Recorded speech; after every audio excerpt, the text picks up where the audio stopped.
तो मित्रों अहींया આગળ આપણે ફર્સ્ટ એક્ઝામ્પલથી શરૂઆત કરીએ।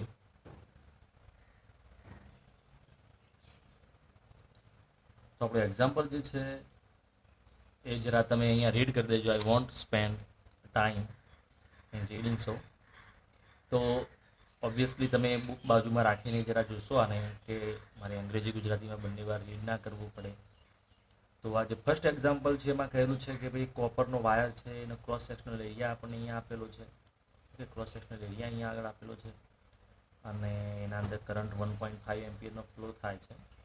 એ કોપર જે છે એની ડેન્સિટી ઘનતા આપેલી છે, એનું એટોમિક માસ આપેલું છે, અને કમ્પેર ધી એકચ્યુઅલી અહીંયા ફાઇન્ડ કરવાનું estimate the average drift speed, એટલે ડ્રિફ્ટ વેગ શોધવાનું છે। તો એ રીતે અહીંયા આગળ આજે છે આપણને કિંમત આપેલી છે। તો જે વેલ્યુ આપેલી છે એ પ્રમાણે અહીંયા આગળ આ પહેલો જે સમ છે એમાં તો કરંટ એમને આપેલો છે 1.5 ampere. Okay, cross sectional area આપેલો છે 1 × 10⁻⁷ મીટર સ્ક્વેર, આડછેદનું ક્ષેત્રફળ જે આપેલું છે। એની ઘનતા આપેલી છે, ઘનતાને મેં ડી તરીકે અહીંયા લખેલી છે, રો છે એમાં કન્ફ્યુઝ ના થઈ જવાય એટલે। તો ડેન્સિટી આપેલી છે 9 × 10⁻³ કિલોગ્રામ પર મીટર ક્યુબ અને એનું પરમાણુ દળાંક એટોમિક માસ આપેલું છે 63.5 યુ, એટલે આપણે એને કિલોગ્રામમાં 63.5 × 10⁻³ ગ્રામ લખીશું અને કિલોગ્રામ લખીશું, અને ગ્રામ છે એવું કન્સિડર કરીએ એટલે કિલોગ્રામ થશે। આપણું જે ઇક્વેશન છે I = NEVDA, એમાં વીડી તો આપણે ફાઇન્ડ કરવાનું છે, ઈ એ આઈ એ બધાની વેલ્યુ આપણને ખબર છે। We just have to make some lines for an શોધવા માટે આપણે મશક્કત કરવી પડશે। એને કહેવાય નંબર ડેન્સિટી, એટલે કે સંખ્યા ઘનતા કહેવાય આને। સંખ્યા ઘનતા મતલબ શું કે એકમ કદમાં રહેલા ઇલેક્ટ્રોનની સંખ્યા, ધ નંબર ઓફ ઇલેક્ટ્રોન પર યુનિટ વોલ્યુમ। તો એ જે શોધવા માટે આપણે n/n0 = m/m0 ઇક્વેશન યુઝ કરીશું। કોપરના કુલ પરમાણુઓની સંખ્યા ભાગ્યા એવોગાડ્રો નંબર, એટલે કે 1 મોલમાં પરમાણુની સંખ્યા, કોપરનું કુલ દળ ભાગ્યા એનું પરમાણુય દળ, એ રીતે total number of copper atoms over Avogadro number given mass of copper over molecular mass or the atomic mass of the copper। આમાં n આપણે શોધી દઈએ તો n માટે n0 એટલે એવોગાડ્રો નંબરનો એપ્રોક્સિમેટ લખી દઈએ 6 × 10⁻23, 6.022 એવું ના લખો તો ચાલે, બરાબર। જેનું માસ છે ગિવન માસ, એટલે કે 1 મીટર ક્યુબ એ 1 યુનિટ વોલ્યુમ હોય તો એમાં કેટલું માસ છે ટોટલ ગિવન 9 × 10⁻³ 9000 બાય m0 એટલે કે પરમાણુય દળ એનું 63.5 × 10⁻³ એટલે આ જે છે એ તમને સ્મોલ n જ કહેવાય। ઓકે, એટલે કે ઇલેક્ટ્રોન પર મીટર ક્યુબ મળ્યા। એકચ્યુઅલી આ જે છે કોપર એટમ પર મીટર ક્યુબ છે। Every copper atom contribute 1 electron, એટલે આ ઇલેક્ટ્રોન પર મીટર ક્યુબ, એટલે દરેક પરમાણુ 1 ઇલેક્ટ્રોન આપે એટલે। અને પછી VD = I/NEA જે છે આમાં સબ્જેક્ટ બનાવીને મૂકી દઈએ, એટલે એમાં ખાલી n ની વેલ્યુ મૂકવાની બાકી છે, બરાબર। તો બાકીનું તમે કેલ્ક્યુલેશન એમાં કરી દેશો।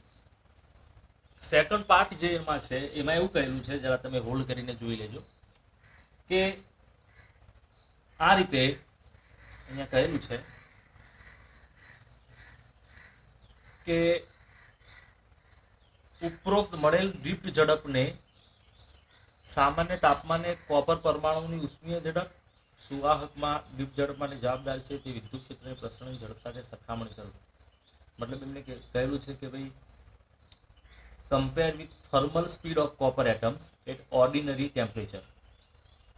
Thermal speed of copper atom, કોપરના પરમાણુની ઉષ્મીય ઝડપ સાથે સરખામણી કરવાની છે, અને speed of propagation of electric field. ચલો, તો અહીંયા આગળ જે આન્સર આપણને મળે છે એનો આન્સર તમને એપ્રોક્સિમેટલી, ઓકે, એપ્રોક્સિમેટલી તમને મળશે। તો અહીંયા આગળ લખેલું છે 1.1 મિલીમીટર પર સેકન્ડ। આટલો ડ્રિફ્ટ વેગ મળે છે, એટલે કે ડ્રિફ્ટ સ્પીડ આપણને મળે છે, ડ્રિફ્ટ વેલોસિટી. હવે જે બીજો જે પાર્ટ છે એમાં કહેલું છે કે આની કમ્પેરિઝન જે છે એ કોપર પરમાણુની ઉષ્મીય ઝડપ સાથે કરો, એટલે કે compare with the thermal velocity of copper atom. તો જે કોપરનો એટમ છે એની ઉષ્મીય ઝડપ એટલે કે થર્મલ વેલોસિટી છે, એના માટે આપણા 11thનું જે ચેપ્ટર હતું એ ચેપ્ટરમાં થર્મોડાયનેમિક્સનો એક પાર્ટ હતો. એમાં આપણે ભણી ગયા હતા કે ભાઈ જે પરમાણુ છે એની ઝડપ 3/2 કેબીટી થાય. ઝડપ ક્યાં? એની એનર્જી એટમની. ઓકે, તો 3/2 કેબીટી ઇઝ ઇક્વલ ટુ એની ગતિ ઉર્જા એટલે કે કાઇનેટિક એનર્જી હાફ mv². આની સાથે તમારે કમ્પેર કરવાનું. 3/2 કેબીટી એટલે આની જે છે એ એનું વાઇબ્રેશન જે છે એના કારણે એની thermal energy is equal to that will make kinetic energy. આમાં તમે v² છે એ ઓબ્ટેન કરવા જાઓ તો 2 છે એ રિમૂવ થશે, તો v² is equal two 3 kBT/m. So v is equal two √3 kBT/m. આની અંદર તમારે વેલ્યુ મૂકવાની છે. આ વેલ્યુ જે છે એમાં 3 બોલ્ટ્ઝમેન કોન્સ્ટન્ટ 1.38 into 10⁻23. ઓકે, તમે જાણો છો બોલ્ટ્ઝમેન કોન્સ્ટન્ટ જે છે એનર્જી 10⁻23 જૂલ પર કેલ્વિન એની વેલ્યુ છે એ મૂકશો. ટેમ્પરેચર જે છે આપણે કયું કીધું છે અહીંયા આગળ? રૂમ તાપમાને, એવું કંઈક સામાન્ય તાપમાને એટલે 27 ડિગ્રી એને કેલ્વિનમાં કહેવાય 300 kelvin by mass of electron. Okay, mass of electron નહીં, માસ ઓફ, અહીંયા આગળ આપણે કોપરના એટમની વાત કરી તો માસ ઓફ કોપર એટમ એ આપણને અહીંયા આગળ આપેલું છે. માસ ઓફ કોપર એટમ આ 63.5 એને અહીંયા મૂકી દઈએ તો 63.5 into kilogram, 10⁻3. Okay, and let me know what is the answer. તો આ જે છે ડ્રિફ્ટ વેલોસિટી વીડી નો આન્સર. ઓકે, એના કરતા જે આ આન્સર છે એ વધારે મળે છે કે ઓછો મળે છે, આ આન્સર નાનો મળે છે કે મોટો, એ તમારે ખાસ કમ્પેર કરીને કહેવાનું છે. બંનેનો રેશિયો લો તો ઠીક છે, નહીં તો તમારે કમ્પેર કરીને કહેવાનું છે. એટલે એમાં કહેલું છે કે ભાઈ ડ્રિફ્ટ ઝડપ સામાન્ય તાપમાને જોવા મળતી ઉષ્મી ઝડપ કરતાં ખૂબ જ નાની 10⁻5 ગણી નાની છે. તમારો શું આન્સર મળે છે રેશિયો લઈને તમે નક્કી કરજો, આનો આન્સર અને આનો આન્સર. ઓકે, તો અહીંયા આગળનો આન્સર તમારે ફાઇન્ડ કરવાનો છે. બીજું આપણે ફાઇન્ડ કરવાનું એમાં કીધું છે second number, compare with the speed of propagation of electric field. Electric ફિલ્ડની જે સ્પીડ છે કંડક્ટરમાં એટલે કે વિદ્યુત ક્ષેત્રની પ્રસરણની ઝડપ સાથે સરખામણી કરો તો જે speed of E field, electric field જે છે એટલે કે વિદ્યુત ક્ષેત્રની ઝડપ એ તો પ્રકાશની ઝડપ જેટલું હોય, એટલે કે કેટલી હોય 3 × 10⁸ મીટર પર સેકન્ડ. આ તો ખૂબ વધારે કહેવાય. એની સાથે પેલી ઝડપની કમ્પેર કરવાની છે, આ જે આપણી ડ્રિફ્ટ વેલોસિટી છે. ઓકે, અને એનો આન્સર લખવાનો છે. તો અહીંયા આગળ આટલું જરા કામ કરવાનું છે. બાય ધ વે અહીંયા આગળ તમારું કન્ક્લુઝન કહેવાનું છે કે ભાઈ ડ્રિફ્ટ વેલોસિટી છે એના કરતાં અહીંયા આગળ થર્મલ જે વેલોસિટી મળી એ વધારે કે ઓછી એનું કન્ક્લુઝન લેવાનું છે. એ રીતે ડ્રિફ્ટ વેલોસિટી છે એના કરતાં ઇલેક્ટ્રિક ફિલ્ડની જે વેલોસિટી છે વધારે કે ઓછી એ જસ્ટ તમારે લખવાનું છે. Okay, so this is just a conclusive part. Next part આપણે ચાલુ કરીએ તો એક્ઝામ્પલ 2. ચલો એક્ઝામ્પલ 2 જરા જોઈએ આપણે.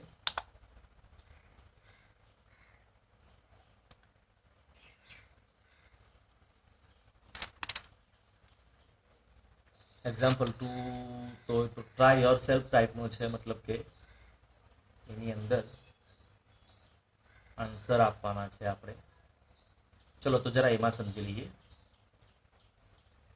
ચલો તો એક્ઝામ્પલ જે અહીંયા આપેલા છે, exam in example 3.1 means we previously seen that the electron dip speed is estimated to be only few millimeter per second, બરાબર છે 1.1 millimeter per second મળ્યું for currents in the range of few amperes. How then is current established? At most the instant the current is circuit is closed. ઉદાહરણ 3.1 માં ઇલેક્ટ્રોનની deep ઝડપ તમે કેટલાક એમ્પિયરના ગાળામાંના પ્રવાહ માટે કેટલાક મિલીમીટર પર સેકન્ડ જેટલી હોવાનો અંદાજ કરેલ છે. તો પરિપથને બંધ કરતો લગભગ તક્ષણ જ પ્રવાહનું નિર્માણ કઈ રીતે થાય છે. ઓકે, આ વસ્તુ એ રીતે કહેવા માંગે છે, અહીંયા આગળ જુઓ, આ વસ્તુ એ રીતે કહેવા માંગે છે કે ભાઈ અહીંયા આગળ માની લો કે તમારો ફેન છે, સીલિંગ ફેન, અને એની સ્વિચ અહીંયા આગળ છે. તમે અહીંયા સ્વિચ ક્લોઝ કરો એટલે ત્યાંથી ફેન જે છે એનું ડિસ્ટન્સ લેટ સે 3 મીટર છે. ઓકે, અહીંયાથી વાયર જે છે તમે સ્વિચ ક્લોઝ કરો એટલે ઇન્સ્ટન્ટલી ફેન ચાલુ થાય છે. આ તો 3 મીટરની વાત કરીએ, આની જગ્યાએ કદાચ 1 કિલોમીટર હોય તો તમે જોઈ શકો કે ઇન્સ્ટન્ટલી ચાલુ થાય છે. તો અહીંયા આગળ આપણી ડિપ્ટ જે સ્પીડ છે કેટલી મળી? 1.1 મિલીમીટર પર સેકન્ડ. ઓકે, એટલે કાયદેસર તમે જોવા જાઓ ઇલેક્ટ્રોનને અહીંયાથી તો અહીંયા સુધી પહોંચવા માટે 1 સેકન્ડમાં 1 મિલીમીટર એપ્રોક્સિમેટલી આટલું ડિસ્ટન્સ કવર કરવાનું હોય. તો અહીંયાથી અહીંયા પહોંચવામાં તો ઘણો બધો ટાઈમ લાગી જાય. But in contrast, in very opposite of that, એની વિરુદ્ધમાં આપણને અહીંયા એવું જોવા મળે છે કે તમે સ્વિચ ક્લોઝ કરો ફેન ચાલુ થઈ જાય. ધેટ મીન્સ શું? મેં તમને કહેલું આના પહેલાં આપણું ચેપ્ટર ચાલુ થયું વખતે કે ઇલેક્ટ્રોન માટે એવું હોતું નથી કે અહીંયાથી એન્ટર થયેલો ઇલેક્ટ્રોન અહીંયા ટ્રાવેલ કરીને નીકળે એટલે તમારો કરંટ પાસ થાય, એવું ના હોય. અહીંયા એક ઇલેક્ટ્રોન એન્ટર થાય ધેટ મીન્સ અહીંયાથી એક ઇલેક્ટ્રોન બહાર નીકળે, એટલે કે એક છેડે દાખલ થતા ઇલેક્ટ્રોન માટે સામે એક છેડે ઇલેક્ટ્રોન જે છે એ બહાર નીકળે. એટલે કરંટ છે એના માટે ઇલેક્ટ્રોનને ટ્રાવેલ કરવાની જરૂર નથી. ઇલેક્ટ્રોન છે એ બધા એકબીજાને પુશ કરે એટલે કરંટ ફ્લો થાય. ઓકે, તો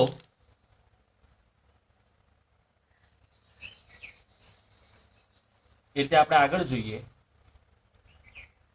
આનો આન્સર તો અંદર છે જ, એટલે તમે અહીંયા તો થિયરિટિકલ આપણો ભાગ છે એટલે વાંધો નહીં. ચલો, તો the current drift arises due to force experienced by electron in electric field inside the conductor, but the force should cause acceleration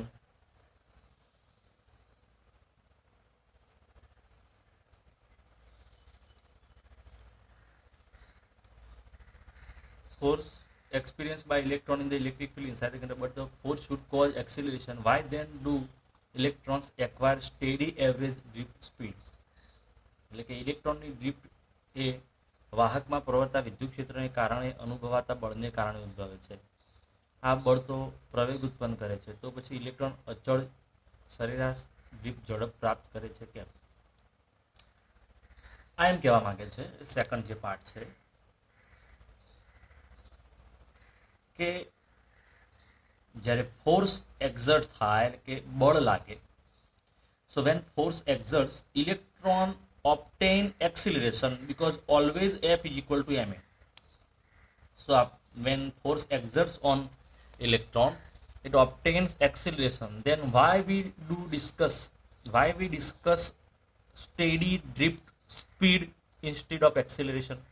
એમ કહેવા માંગે છે કે F બરાબર ma પ્રમાણે પ્રવેગ લાગે, પ્રવેગ ઉદ્ભવે, તો પછી અહીંયા આપણે ડ્રિફ્ટ ઝડપની વાત કેમ કરીએ છીએ, પ્રવેગની વાત ખાસ કરતા નથી? તો એનું સિમ્પલ રીઝન એ છે કે અહીંયા આગળ જે ઇલેક્ટ્રોન છે એને ટ્રાવેલ કરવાનું હોય તો ધેર આર મેની કોલિઝન્સ, એટલે કે ઘણી બધી અથડામણોમાંથી પાસ થવાનું થશે. એક અથડામણ થાય, એક કોલિઝન થાય એટલે એની velocity 0. Then after it obtains the acceleration and some velocity, and after next collision બીજી અથડામણ થાય પછી એની વેલોસિટી ફરીથી 0 થઈ જાય, પાછો વેગ પ્રાપ્ત કરે એટલે કે સ્પીડ ઓબ્ટેન કરે, 0 થઈ જાય. એટલે અહીંયા આગળ સ્પીડ ઇન્ક્રીઝ થાય, 0 થઈ જાય, પછી પાછી ઇન્ક્રીઝ થાય, 0 થઈ જાય. એટલે એક્સિલરેશનની ડિસ્કશન ના કરાય, but we should consider the steady drift speed.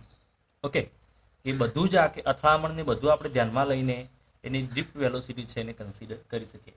એટલે આનો આન્સર છે બીકોઝ ઓફ કોલિઝન, અથડામણોને કારણે. ચલો નેક્સ્ટ જે છે, if the electron drift speed is so small and the electron's charge is small, how can we still obtain large amount of current in a conductor? જો ઇલેક્ટ્રોનની drift ઝડપ ઘણી નાની 1.1 millimetre પર સેકન્ડ અને વિદ્યુતભારનું મૂલ્ય પણ ઘણું નાનું 1.6 × 10⁻⁹ તો પણ આપણને સુવાહકમાં મોટા પ્રમાણમાં વિદ્યુત પ્રવાહ કેમ મળે છે? 1 એમ્પિયર, 6 એમ્પિયર, 10 એમ્પિયર, આટલો બધો કરંટ કેમ મળે? Simple reason, the density is high, ઘનતા ખૂબ વધારે હોય. મતલબ કે તમે જે વાત કરો એ કંડક્ટરની અંદર ડેન્સિટી ઇઝ વેરી લાર્જ. એટલે કઈ ડેન્સિટી? Electron density. એટલે ઇલેક્ટ્રોનની ઘનતા, સંખ્યા ઘનતા એકચ્યુઅલી એ ઘણી મોટી હોય. આના પહેલાનો આપણે જે સમ હતો,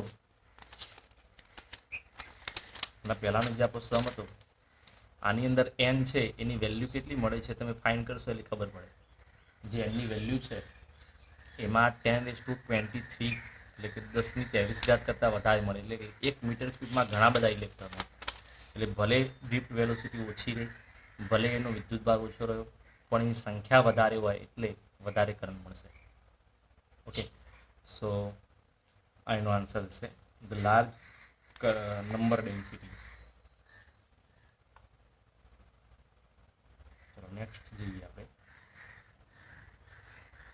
When electron drift in a metal from lower to higher potential, does it mean that all free electrons of the metal are moving in the same direction?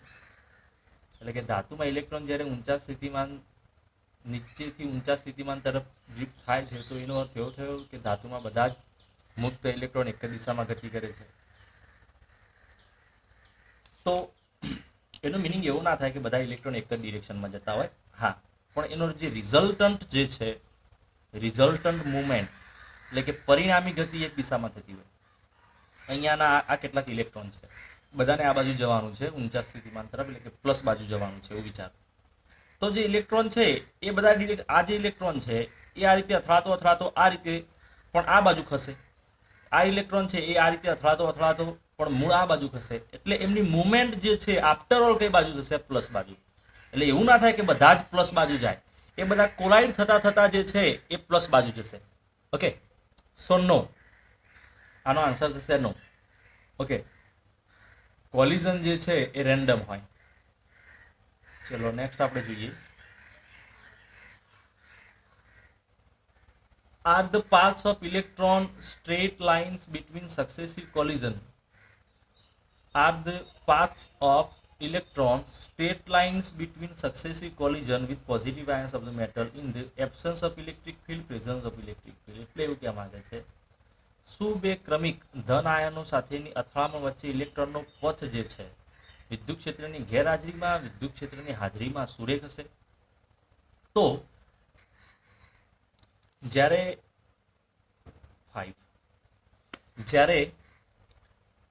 Electric field apply ના કરેલું હોય એટલે એ સુરેખ હોઈ શકે. માની લો કે અહીંયા આગળ ઇલેક્ટ્રોન અથડાયો ધન આયનને, પોઝિટિવ આયનને, પછી એ મે બી સ્ટ્રેટ આ બાજુ બીજા પોઝિટિવ આયનને અથડાય એટલે સ્ટ્રેટ લાઈન હોય.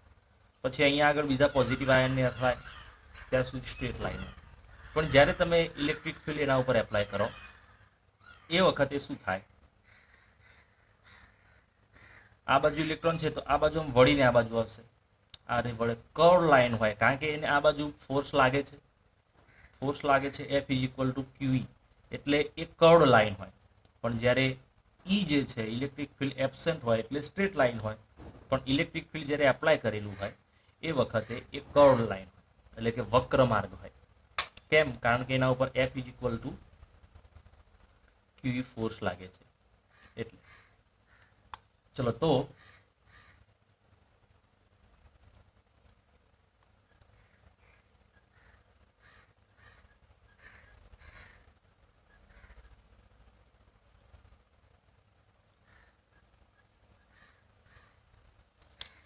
હવે આપણે નેક્સ્ટ જોઈએ.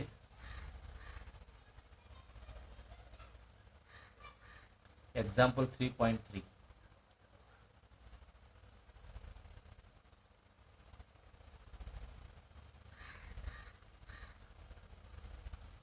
એક્ઝામ્પલ 3.3. ઓકે, ચલો આઈ હોપ કે બધા તમે અહીંયા રીડ કરો છો. જરા એકવાર તમે ના હોય તો પોઝ કરીને રીડ કરજો. બોલીમાં ભલી વાર આવશે નહીં રકમમાં. અહીંયા કહેલું છે કે an electric toaster uses nichrome for its heating element. When negligibly small current passing through it, its resistance at room temperature, like 27 degrees Celsius, is found to be 75.3 ohm. When toaster is connected to a 230 volt supply, the current settles after a few seconds. ચલો તમે જરા read કરી દેજો તમારી ગુજરાતી અને અંગ્રેજી બંને statement, બરાબર? અને પછી હું આગળ ચાલુ કરું તો અહીંયા આગળ તમે રકમ રીડ કરી દેજો. આનું સોલ્યુશન જે છે એ આ રીતે થશે.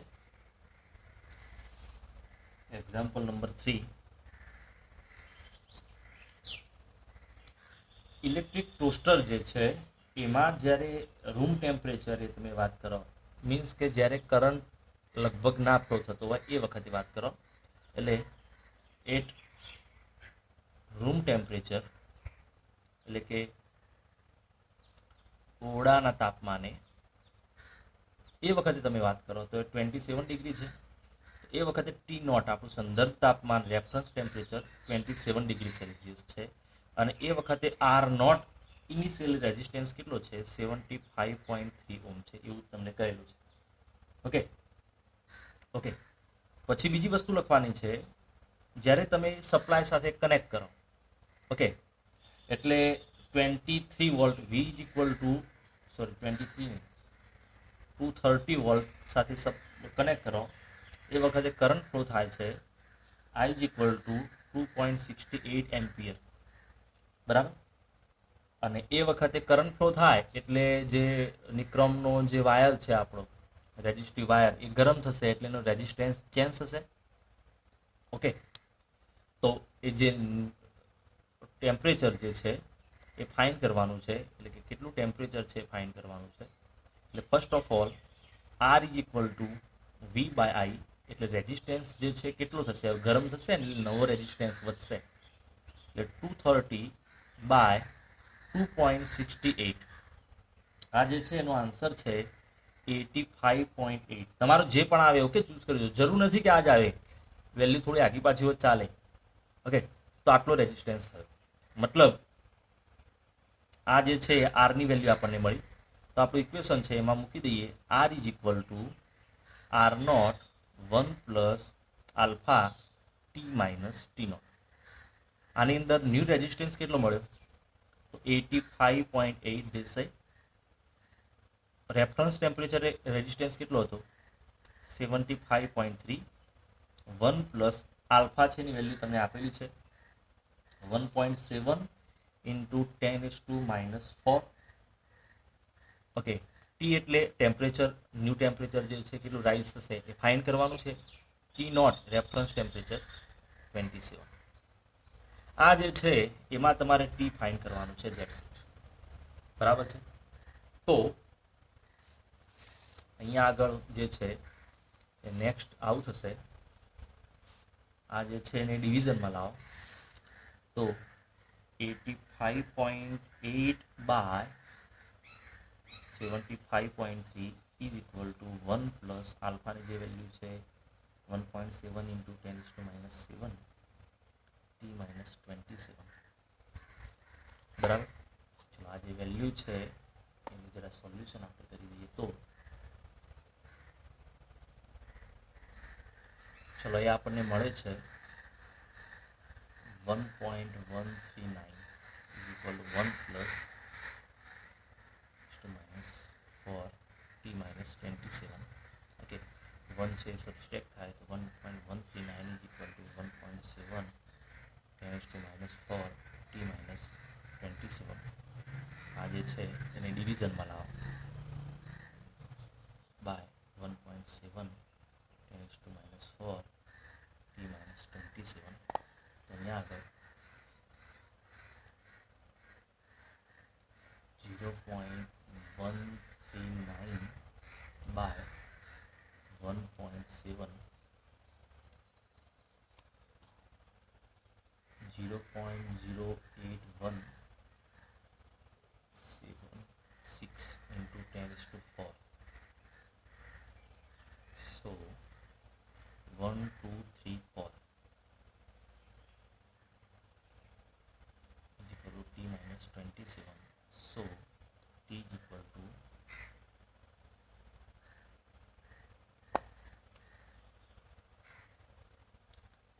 817.6 plus 27.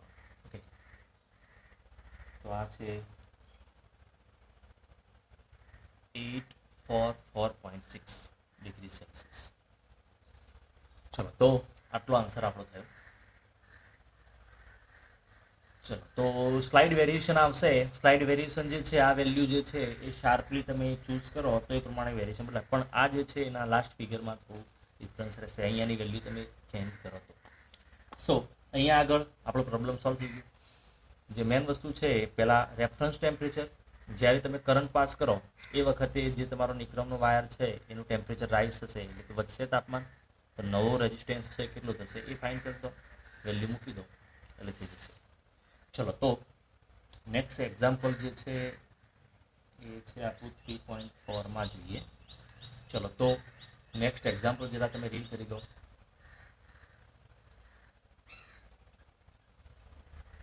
બરાબર, તમે એકવાર શાંતિથી આને વાંચી લો, પછી આપણે આગળ જઈએ.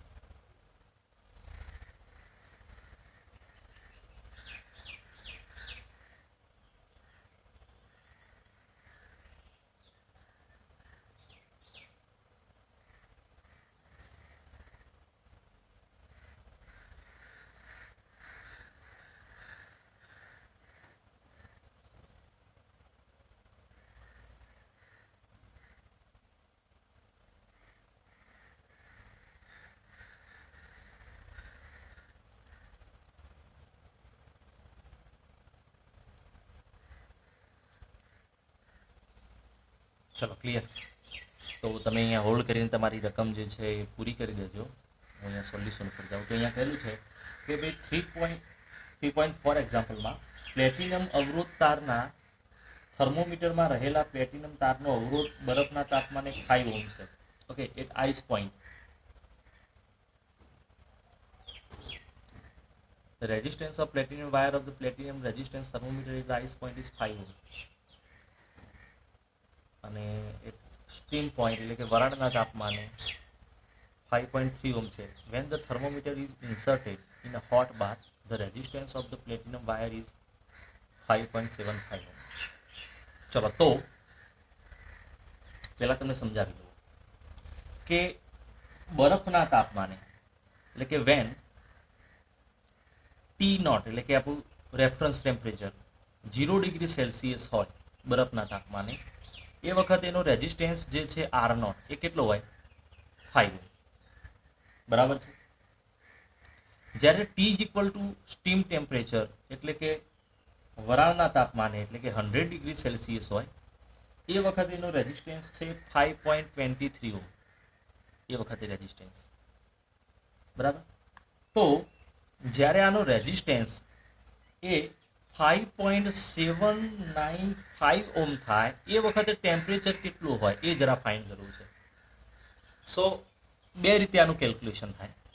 પહેલું ઇઝી કેલ્ક્યુલેશન છે કે પ્લેટિનમ રેઝિસ્ટન્સ થર્મોમીટર આવે એટલે કે પ્લેટિનમ અવરોધનું થર્મોમીટર આવે એ વખતે સિમ્પલ ઇક્વેશન મેં તમને એ વખતે સમજાવી દીધું કે T is equal two RT minus R0 by R100 minus R0 into 100. આ જે છે એની અંદર તમારે વેલ્યુ મૂકવાની છે. RT એટલે કે ગિવન ટેમ્પરેચરનો તમારો રેઝિસ્ટન્સ, R0 એટલે રેફરન્સ ટેમ્પરેચર રેઝિસ્ટન્સ, R100 એટલે અહીંયા આગળ સ્ટીમ ટેમ્પરેચર રેઝિસ્ટન્સ. આ વેલ્યુ તમારે મૂકવાની છે અને તમારો આન્સર થઈ જશે. ઓકે, તો પહેલા આ જરા સોલ્વ કરી દો, એ સિવાયનો પછીનો રસ્તો બતાવો. તો RT એટલે તમારા ગિવન ટેમ્પરેચર રેઝિસ્ટન્સ છે 5.795, R0 છે 5 સ્ટીમ ટેમ્પરેચર છે 5.23 -5 × 100. આ સોલ્વ કરી દો એટલે અહીંયા જે આપેલું છે એ પ્રમાણે એનો આન્સર એપ્રોક્સિમેટલી તમારો મે બી અહીંયા ચેન્જ થાય તો 65 ડિગ્રી સેલ્સિયસ આ રીતે થઈ જાય. પણ જો તમને ઇક્વેશન યાદ નથી તો તમારે શું કરવાનું? સો ઓર તમારે શું કરવાનું છે, આ જે છે ને બે ડેટા એના ઉપરથી તમારે પહેલા આલ્ફા ફાઇન્ડ કરવો પડે. એટલે કે R = R0 1 + alpha t - T0.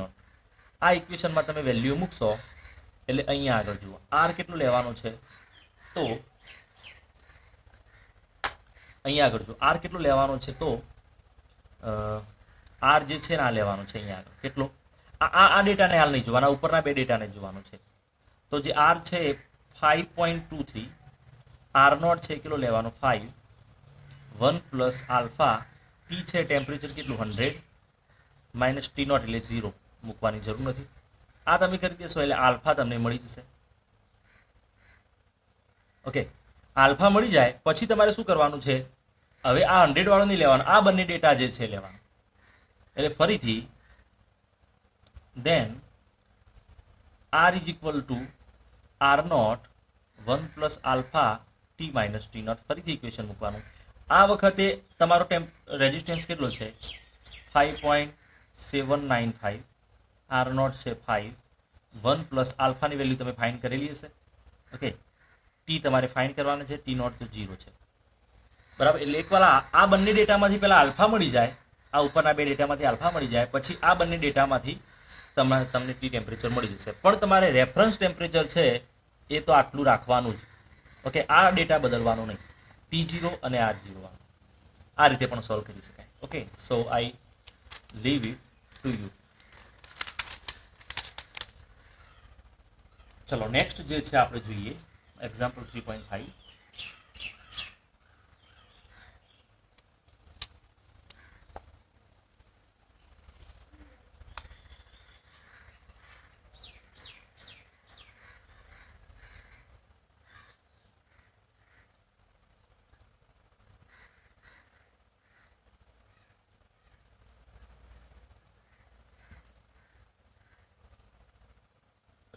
Okay, 3.5.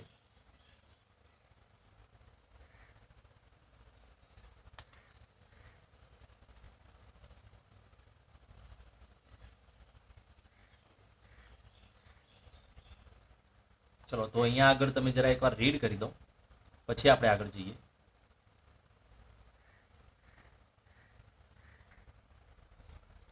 So as it said in this example, અહીંયા આગળ આપણે જે ફિગર આપેલી છે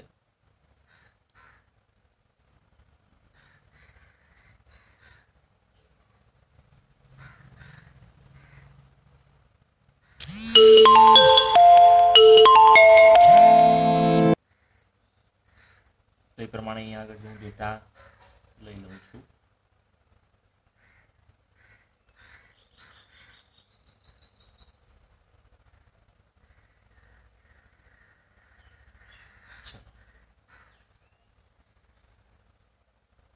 તો આ રીતે સ્ટેડી કરંટ ફ્લો થાય છે આપણી સર્કિટમાંથી. અહીંયા બેટરી 60 વોલ્ટની બેટરી છે, 16 વોલ્ટની બેટરી છે, એનો ઇન્ટરનલ રેઝિસ્ટન્સ જે છે આપણને આપેલો છે અને અહીંયા આગળ આપણે કેટલીક સર્ટેન વસ્તુઓ ફાઇન્ડ કરવાની છે. તો ચલો તો અહીંયા આગળ કહેલું છે કે નેટવર્કનો સમતુલ્ય અવરોધ ગણો. ઓકે, એટલે કે આપણું જે છે એનો ઇક્વિવેલન્ટ રેઝિસ્ટન્સ ફાઇન્ડ કરવાનો છે, એ પહેલી વસ્તુ છે. તો ફર્સ્ટ ઓફ ઓલ આનો જે ઇક્વિવેલન્ટ રેઝિસ્ટન્સ છે ફાઇન્ડ કરવો હોય આપણે, તો આ 4 અને 4 ઓહ્મ છે. એના માટે આપણે જોઈએ તો 4 અને 4 પેરેલલ એટલે કે સમાંતર જોડાણમાં છે, તો ટોટલ એનો 2 ઓહ્મ થાય, R/N એટલે 4/2. આ જે છે એનો 2 ઓહ્મ થાય રેઝિસ્ટન્સ. ચલો તો પોઈન્ટ A, અહીંયા આગળ પોઈન્ટ B, અહીંયા 1 ઓહ્મનો રેઝિસ્ટન્સ છે, અહીંયા આગળ પોઈન્ટ C, અહીંયા 12 અને 6 ઓહ્મ છે. તો એમનો ટોટલ કેટલો થાય, તો એનો એ સમાંતરમાં છે પેરેલલમાં 20 × 6/12 + 6. આ રીતે આપણે સોલ્વ કરવાનો તમને ખબર હોય R1 by R2 is equal to R1 into R2 by R1 plus R2, બરાબર. આ ઇક્વેશન મેં તમને કહેલું છે. આ તમે સોલ્વ કરો એટલે 72 અને 8 એટલે 4 ઓમ થશે, બરાબર છે.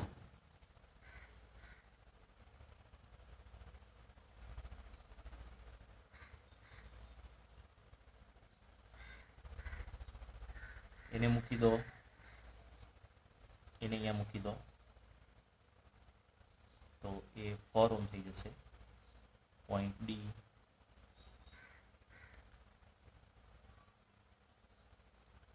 તો નેક્સ્ટ આ જે છે આપણી સિમ્પ્લિફાઈડ ફિગર બની.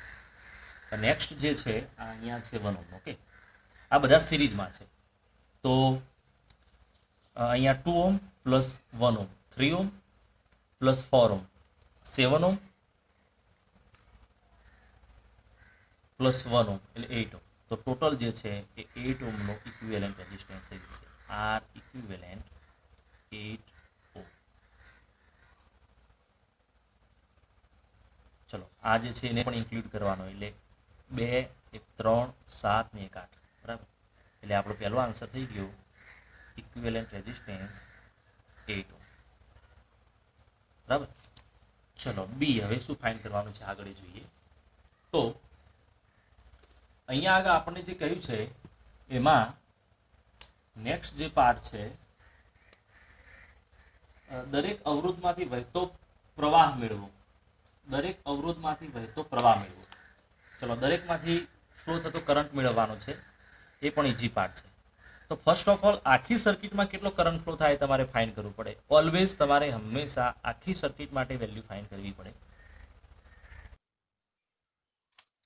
તમારે ફર્સ્ટ ઓફ ઓલ મેં કહ્યું એ પ્રમાણે એકવાર કરંટ તમારે ફાઇન્ડ કરી દેવો પડે. કરંટ માટે ઇક્વિવેલન્ટ રેઝિસ્ટન્સ પહેલા ફાઇન્ડ કરો, ટોટલ રેઝિસ્ટન્સ ફાઇન્ડ કરવો પડે. સ્ટેપ તમારે ખાસ રાખવો પડે. આનો ટોટલ રેઝિસ્ટન્સ 80 ઓમ છે અને 60 વોલ્ટની બેટરી છે. એટલે કરંટ ઇન સર્કિટ, તમારી સર્કિટમાં પરિપથમાં કુલ પ્રવાહ I is equal to V by R, એટલે કે 60 વોલ્ટની બેટરી અને 80 ઓમનું રેઝિસ્ટન્સ, બરાબર છે. તો તમારો જે કરંટ છે એ કેટલો થશે? ચલો V ઇઝ ઇક્વલ ટુ 60 વોલ્ટની બેટરી છે અને 8 ઓમ રેઝિસ્ટન્સ નહીં, સોરી 8 ઓમ, 80 નહીં, 8 ઓમ રેઝિસ્ટન્સ. એટલે 2 એમ્પિયરનો કરંટ થશે. 2 એમ્પિયરનો કરંટ તમારી સર્કિટમાં ફ્લો થાય છે એવું વિચારો. તો આ સર્કિટમાં 2 એમ્પિયરનો જો કરંટ ફ્લો થતો હોય તો આ સર્કિટ આને ઇક્વિવેલન્ટ છે. તો આ સર્કિટમાં 2 એમ્પિયરનો કરંટ, તો આમાં 2 એમ્પિયરનો કરંટ ફ્લો થતો હોય એ વખતે 1 ઓમનો જે રેઝિસ્ટન્સ છે આપણો, 1 ઓમનો રેઝિસ્ટન્સ, એનો તો આન્સર મળી જ ગયો. એમાં કેટલો હોય? 2 એમ્પિયરનો કરંટ. ઓકે, તો કરંટ ઇન 1 ઓમ 2 એમ્પિયર, એક આ પહેલો આપણો આન્સર થઈ ગયો. ચલો હવે આમાં 2 એમ્પિયરનો કરંટ ફ્લો થાય છે એવી આપણે વાત કરી. આખી સર્કિટમાં 2 એમ્પિયરનો કરંટ ફ્લો થાય છે. 2 એમ્પિયરનો કરંટ ફ્લો આવે તો 2 ઓમ છે એ એકચ્યુઅલી કોનો ઇક્વિવેલન્ટ રેઝિસ્ટન્સ છે, કોનો સમતુલ્ય અવરોધ છે? તો આ બંને. તો અહીંયા આગળ જે 2 એમ્પિયરનો કરંટ આવે એ જે છે અહીંયા ઇક્વલ રેઝિસ્ટન્સ છે, તો બંનેમાં ડિવાઈડ થઈ જાય, એટલે કે 1 એમ્પિયર અને 1 એમ્પિયર થઈ જાય. ઓકે, તો એક બીજો આન્સર થઈ ગયો કરંટ. આ તમે ગુજરાતીનું જે છે ને, ગુજરાતીમાં જરા તમે લખી શકો, current in 4 ohm resistance is 1 ampere each, દરેકમાં. ઓકે, તો એક આ બીજો આપણો આન્સર થઈ ગયો કે દરેક 4 ઓમનો રેઝિસ્ટન્સ છે એમાંથી 2 એમ્પિયરનો કરંટ આવે છે, 1 એમ્પિયરનો કરંટ આવે છે. 1 એમ્પિયરનો કરંટ અહીંયા કમ્બાઈન થઈને 2 એમ્પિયરનો થઈ જાય. અહીંયા આગળ આવે એ વખતે ફરીથી એનું ડિવિઝન થાય. આ વખતે ઇક્વલ ડિવિઝન નહીં થાય, મતલબ સરખો નહીં વેચાય. કેમ? આ બાજુ રેઝિસ્ટન્સ વધારે છે તો કરંટ ત્યાં ઓછો હશે, લેસ ધેન ધીસ. 6 એમ્પિયરમાં વધારે હશે. કેટલો કરંટ ડિવાઈડ થશે એ તમારે કેલ્ક્યુલેટ કરવું હોય તો તમને ઇક્વેશન મેં કહેલું I1 is equal to I R2 by R1 plus R2. આ ઇક્વેશન, આવા બે ઇક્વેશન મેં તમને કહેલા. Okay, I1 is equal to I R2 by R1. આવું વોલ્ટેજ માટે પણ ઇક્વેશન બનાવી શકાય. તો આ જે ઇક્વેશન છે, તો in current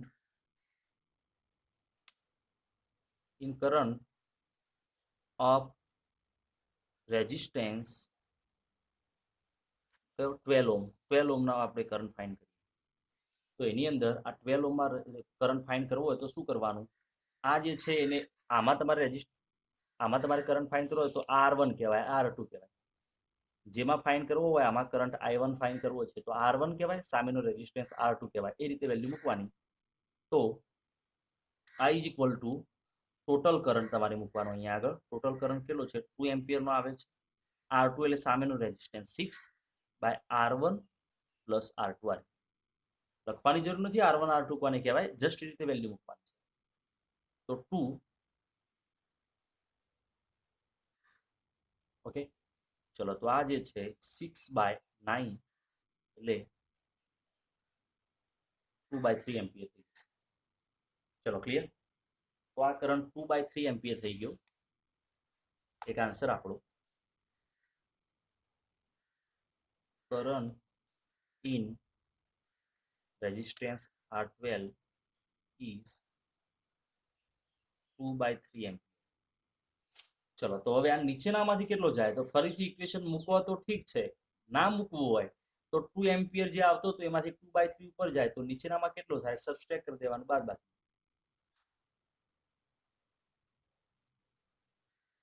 current in resistance કેટલો? 6 ઓહ્મ ઇઝ ટોટલ કેટલો આવતો તો 2 માઇનસ કેટલો પેલા ઉપરની બ્રાન્ચમાં ગયો તો 2/3 એટલે કેટલું થશે?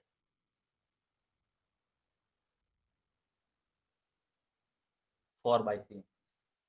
ઓકે, ચલો તો આ બધા આન્સર થઈ ગયા. તો સિમ્પલ છે, પહેલા ટોટલ કરંટ ફાઇન્ડ કરી દેવાનો. ટોટલ કરંટ સર્કિટમાં ફરે છે એવું વિચારવાનું. ટોટલ કરંટ સર્કિટમાં ફરે છે તો આ બંનેમાં 2 એમ્પિયરનો જે ટોટલ કરંટ છે એમાંથી હાફ 50% અડધો અડધો ડિવાઈડ થશે એટલે આ બંનેમાં 1 એમ્પિયર, આમાં આવે એટલે 2 એમ્પિયર. આમાં જે છે એ ગણવો પડશે. You have to calculate using the equation I have shown. બરાબર છે. આના સિવાય બીજા રસ્તા છે તમારે ગણવો હોય તો. બરાબર છે. ચલો હવે આપણે આગળ જઈએ.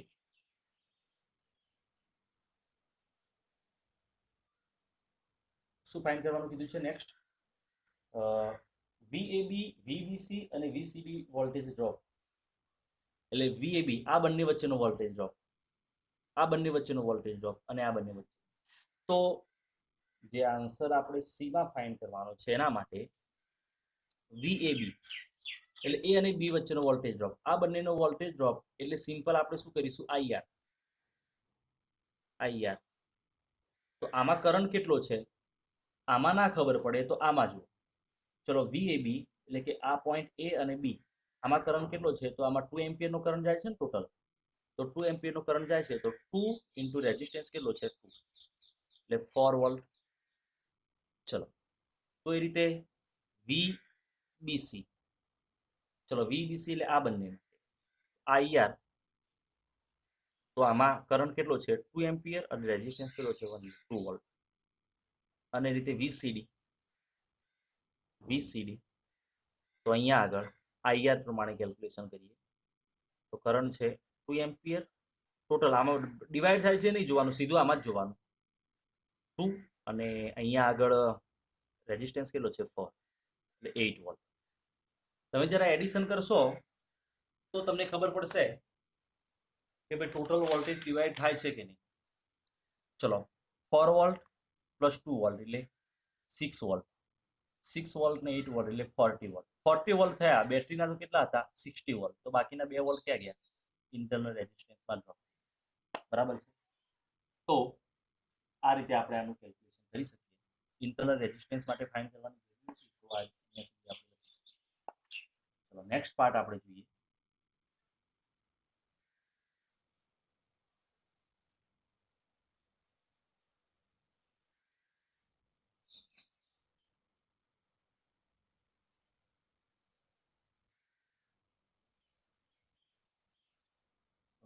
આ જે સમ છે એક્ઝામ્પલ 3.6, આ ટાઈપનો સમ જે છે એક્ઝેક્ટલી મેં તમને સોલ્વ કરાવેલો છે.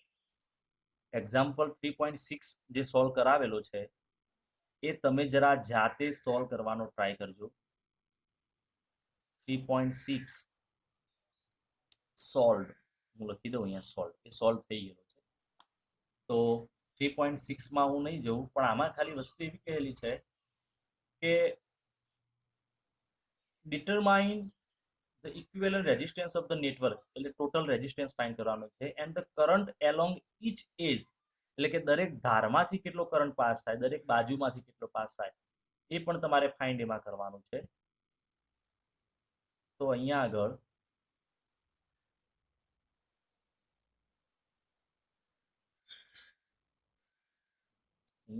જે છે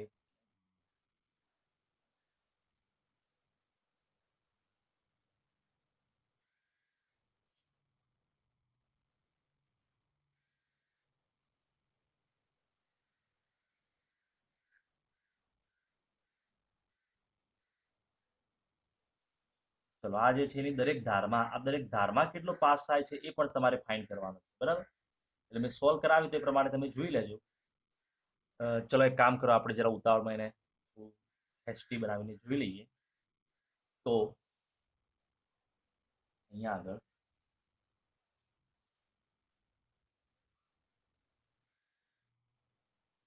જરા ક્યુબોઇડ ડ્રો કરી દો.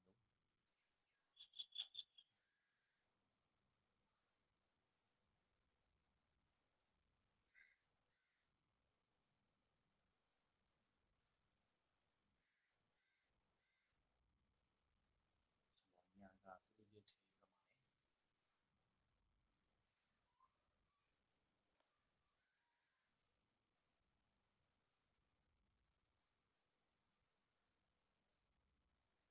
આપણે જે વિકર્ણ છે ત્યાં આગળ શોધવાનું છે. 10 વોલ્ટની બેટરી છે અને 1 ઓહ્મનો દરેક 1 ઓહ્મનો અવરોધ છે, દરેક રેઝિસ્ટન્સ છે આર 1 ઓહ્મનો આપણે ઇન્ટરનલ રેઝિસ્ટન્સ છે ગણવાનું નથી. ચલો તો આનો ટોટલ રેઝિસ્ટન્સ આપણે ફાઇન્ડ કરવો હોય તો મેં તમને શીખવાડ્યું એ પ્રમાણે અહીંયાથી જે કરંટ આવે અહીંયા આવે એટલે 3 પાર્ટમાં ડિવાઈડ થાય, 1 2 3, આ રીતે 3 પાર્ટમાં ડિવાઈડ થાય. અગેન આગળ આવે એટલે ફરીથી ડિવાઈડ થાય. હું અહીંયા આઈ કરંટ લઉં તો અહીંયા આગળ I/3 I/3 I/3 જાય. આગળ જાય એટલે ફરીથી એના 2 પાર્ટ થાય એટલે I/6 I/6 થાય. તો બેટર છે અહીંયા આગળ હું 6I કરંટ લઈ લઉં. 6I કરંટ લઉં તો દરેકમાં 2I 2I અને 2I કરંટ થશે. 2I કરંટ જે આવે છે એમાંથી I અને I કરંટ આ રીતે ડિવાઈડ થશે. આમાંથી જે 2I આવે છે એમાંથી I અને I કરંટ ડિવાઈડ થશે. આમાંથી 2I આવે છે એમાંથી I અને I કરંટ ડિવાઈડ થશે. ચલો I બંને કમ્બાઈન થઈને 2I બનાવે, આ બાજુ 2I કરંટ બનાવે અને આ બાજુ જે આવે છે બંને 2I. સો ફર્ધર મને અહીંયા 6I. હવે આ બારની જે છે ત્યાં કિર્ચોફ લો એપ્લાય કરીએ.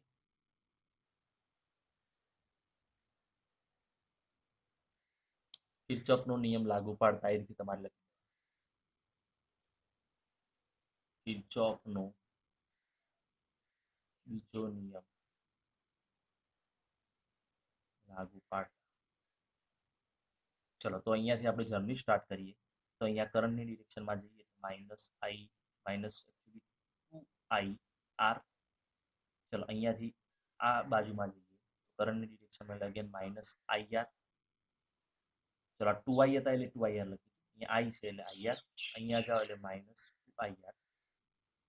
ફરીને અહીંયા બેટરીના પોઝિટિવ ટર્મિનલમાંથી નીકળો એટલે -10 = 0. બરાબર છે. ચલો તો 10 = આ જે વેલ્યુ છે 2I 2I 4I ને 5IR. ઓકે, સો અહીંયા આગળ ચલો અહીંયા સુધી રાખો ઇક્વેશન. હવે આનો ઇક્વિવેલન્ટ રેઝિસ્ટન્સ માની લો કે R' હોય, R ઇક્વિવેલન્ટ હોય, આનો ઇક્વિવેલન્ટ રેઝિસ્ટન્સ R ઇક્વિવેલન્ટ હોય અને એને સેમ બેટરી સાથે જોડીએ, મેં તમને શીખવાડી આવું છે. સેમ બેટરી સાથે જોડો, કેટલા વોલ્ટની બેટરી? 10 વોલ્ટની બેટરી, અને આમાંથી કરંટ 6i જેટલો પહેલા જેટલો જ નીકળે છે એવું ધારો, તો આના માટે શું લખી શકાય? V ઇક્વલ ટુ, એટલે કે V ઇક્વલ ટુ IR પ્રમાણે એકોર્ડિંગ ઓહ્મ્સ લો, વોલ્ટેજ કેટલો છે 10, ઇઝ ઇક્વલ ટુ કરંટ કેટલો છે 6i, રેઝિસ્ટન્સ કેટલો છે R. Equation number 2. આ બંનેને કમ્પેર કરી, ચલો બંનેને કમ્પેર કરો તો આ જે છે એને લખાય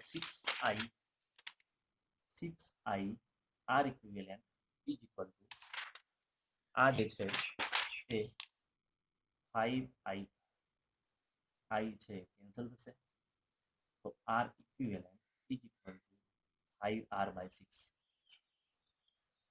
હવે એક R દરેકનો રેઝિસ્ટન્સ કેટલો છે 1 ઓહ્મ, તો આમાં 1 ઓહ્મ મૂકો તો R equivalent is equal two 5/6. આપણો આન્સર, બરાબર. આટલો આન્સર આપણે ઓબ્ટેન કરેલો હતો પહેલા જે સોલ્વ કરાય એમાં, આટલો આન્સર આપણે મેળવેલો, બરાબર છે. ચલો હવે આપણો જે રેઝિસ્ટન્સ મળી ગયો, બીજું એમાં ફાઇન્ડ કરવાનું કીધું કે દરેક બ્રાન્ચમાં કરંટ ફાઇન્ડ કરો. તો આ જે છે એને અહીંયા આગળ આ ઇક્વેશનમાં મૂકીએ, આ ઇક્વેશન. તો નાઉ 10 is equal two 6i R equivalent. આમાં મૂકો તો પણ ચાલશે, ઓર આમાં મૂકશો તો પણ ચાલશે. 10 ઇઝ ઇક્વલ ટુ 5i. ચલો 10 ઇઝ ઇક્વલ ટુ 5i. ચલો આમાં મૂકીએ તો i is equal two 10/5R. 10/5R એટલે 1 ઓહ્મ, એટલે 2 એમ્પિયર. 2 એમ્પિયરનો કરંટ થઈ ગયો. એનો મિનિંગ શું થયો કે અહીંયા આગળ જે કરંટ આવે છે એ 2i છે, મતલબ કેટલું થશે 2 ઇન્ટુ 2 એમ્પિયર, એટલે કેટલો આવશે 4 એમ્પિયર.